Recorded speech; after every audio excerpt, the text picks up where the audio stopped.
সেই ডায়লগটা বলবো, খাবি কিরে বেটা, ঝাঁঝে মরে যাবি। ঝাঁঝেই মরে যাচ্ছ তোমরা। ভালো কামাচ্ছ, খাচ্ছ, থাকো, কেন চুল করছো? আমরা চুল করলে কিন্তু ঘাস শুকোতে দেবো না।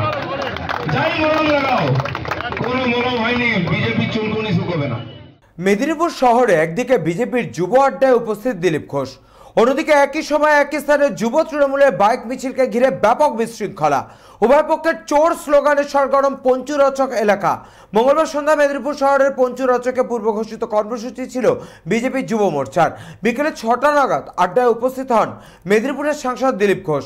সেই সময় কলেজ ময়দান থেকে বাইক মিছিল বের হয় যুব তৃণমূলের। বাইক মিছিল পুনরায় ফিরে আসতে বাইক হাতে চোর স্লোগান দিতে দেখা যায় দিলীপ ঘোষকেও। শুধু তাই নয়, শালবনীর ভাদুতলাতেও দিলীপ ঘোষকে লক্ষ্য করে চোর স্লোগান দেয় তৃণমূলের কর্মী সমর্থকরা। এদিন সভায় বক্তব্য রাখতে গিয়ে ঘটনার কথা তুলে ধরে বিস্ফোরক বক্তব্য রাখেন দিলীপ ঘোষ। তিনি বলেন, ভাদুতলায় আমাকে থেকে বেশ কিছু লোক ঘেউ ঘেউ করতে শুরু করলো। আমি টিএমসি নেতাদের বলে দিচ্ছি, যদি ভাবেন এভাবে ভোট করাবেন, আমরা পোস্টার ব্যানার নিয়ে ভোট করব না, অন্য কিছু নিয়ে ভোট করব। দিলীপ ঘোষ এরকম জোচ্চোরদের বুকে পা দিয়ে 18টা এমপি জিতেছে। দিলীপ ঘোষ সমাজ বিরোধী গুন্ডা পকেটমারদের ভয় পায় না। কানের নিচে 2 থাপ্পড় দিলে 7 দিন শুনতে পাবে না। কামাচ্ছ, করে খাচ্ছ, খাও, কেন চুলকাচ্ছ? আমরা চুলকালে ঘাস ফুল ফুটতে দেব না। দেখুন, যারা সমাজ বিরোধী গুন্ডা তারা ভয় পায় সত্য কথাকে, তারা তো করবেই। কিন্তু এখানকার পুলিশ কি করছে? যারা কথায় কথায় আমাদের শোনায় যে না মিছিল চলবে না, মিটিং চলবে না, কাকে বলে, কার পারমিশন নিয়ে মিছিল হচ্ছে, কারা করছে? এরা সব তো সমাজ বিরোধী। ভাদুতলায় গেছিলাম, ওখানেও তাই স্লোগান দিচ্ছে, মিছিল করছে। আমি বলে দিচ্ছি মিডিয়ার সামনে, যদি টিএমসি এইভাবে চাইছে রাজনীতি করতে, পুরা কড়াই গন্ডা হিসাব দিয়ে সেই ভাষায় বলবো। দিলীপ ঘোষ ভাষা জানে, আমার শুধু মুখ চলে না, হাত পাও চলে। আর আমাদের যুবক কর্মীরাও সব জানেন কি করে কি হিসাব দিতে হয়। সমাজ বিরোধী দিয়ে রাজনীতি করে গায়ের জোরে কেউ বন্ধ করতে চায়, তার জবাব আমরা দেবো।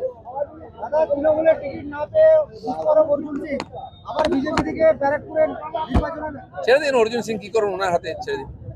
কোনো ক্যান্ডিডেটই হননি, তার মধ্যে এই ব্যবহার তৃণমূলের, কি বলবেন? না, ওরা জানে জেতার কোনো চান্স নেই। ভেবেছিল পঞ্চায়েত নির্বাচন বা পুরসভার মতো জোর করে জিতে নেবে। ওই ভুলটা যেন না করে। আমরাও আছি ময়দানে। না শুনুন, আমি এখানকার টিএমসির নেতাদের বলতে চাইছি, আপনারা কি মেদিনীপুরকে অশান্ত করে ভোটে জিততে চাইছেন? ভাববেন না যে আপনাদের কবজিতে জোর আছে বা কটা মস্তান গুন্ডা আপনাদের কাছে আছে বলে আমরা ঘাবড়ে যাব।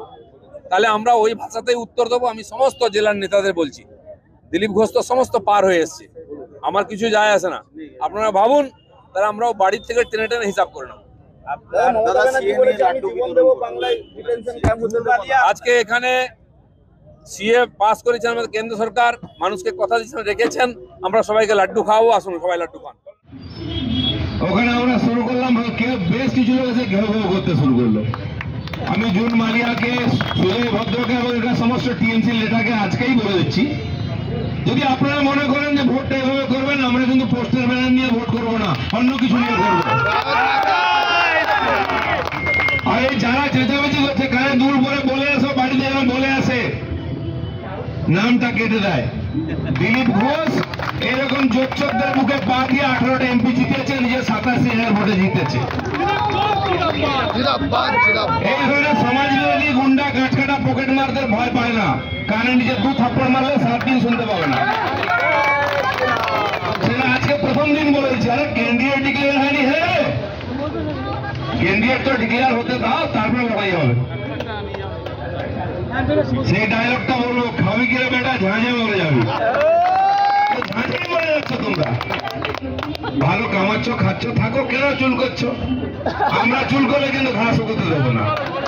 যাই মরম লাগাও, কোনো মরম হয়নি, বিজেপি চুলকুনি শুকোবে না। আজকে এখানে এসে আমরা সভা করতে, তোমরা যদি মনে করো চেপকা চেঁচামেচি করে, মাইক দিয়ে, মিছিল করে, বাইক চালিয়ে ডিস্টার্ব করবে, আমরা ওষুধ জানি। আর দিলীপ ঘোষকে কমপক্ষে শিখিও না। তোমাদের অনেক কুকুরকে মুগুর দিয়ে সিনা করেছে। কোন কুকুর কোন মুগুর দিলীপ ঘোষরা ভালো জানে, আমাকে শেখাতে এসো না। আর খালি মেদিনীপুর নয়, আমি ওই মেদিনীপুরের মাটির জল খেয়েছি। আমার মা আমাকে দুধ খাইয়েছে, আমার মা আমাকে ঘোল খাওয়ায়নি। আর খাঁটি মোষের আর গরুর দুধ খেয়েছি আমি। তোমরা তো বোতলের দুধ খাও, বুঝবে কি? আর দিলীপ ঘোষ মেদিনীপুরে যেটা বলে, কুচবিহারে ওই কথা বলে, দাঁড়িয়ে চৌরাস্তার উপরে। কারো আচলার তলা দাঁড়িয়ে কথা বলে না, কোন চামচাপ কোন নেতা কোন অভিনেতার দায় হাত ধারে না। সেটা গণতান্ত্রিক দেশ, গণতান্ত্রিক রাজনীতি করতে এসেছি, মানুষ আমাকে জিতিয়েছে এখানে, সেই অধিকার নিয়ে বলছি। রাজনীতিক লড়াইটা রাজনীতি ভাবে করো, নালে সন্দেশখালী যেখানে সেখানে হতে পারে, সন্দেশখালীর জায়গায় অনেক কিছু নন্দীগ্রামও হতে পারে, তার জন্য প্রস্তুত থাকো। দ্বিতীয়বার যদি এটা হয়, আমি বলে দিচ্ছি কোনো বাইক র্যালি একটা বাইক পার করতে দেবো না, আর দিলীপ ঘোষ ফেটো মাছ নিয়ে আসবে আগে, এইটুকু বলতে এসছি, বাকি তো পরে বলবো। আর এখানে যারা এসপি এসছে, কোন বেটা ছেলে এসপি, সে আমাদেরকে আইন শেখায়, এখানে চলবে না, মিছিল চলবে না, পারমিশন দেবে না। তোর বাপের রাজত্ব নাকি এটা?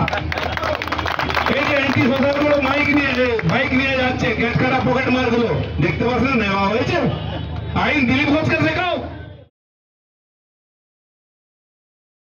পূর্ব মেদিনীপুর থেকে সুদীপ নন্দীর রিপোর্ট, চ্যানেল 24/7।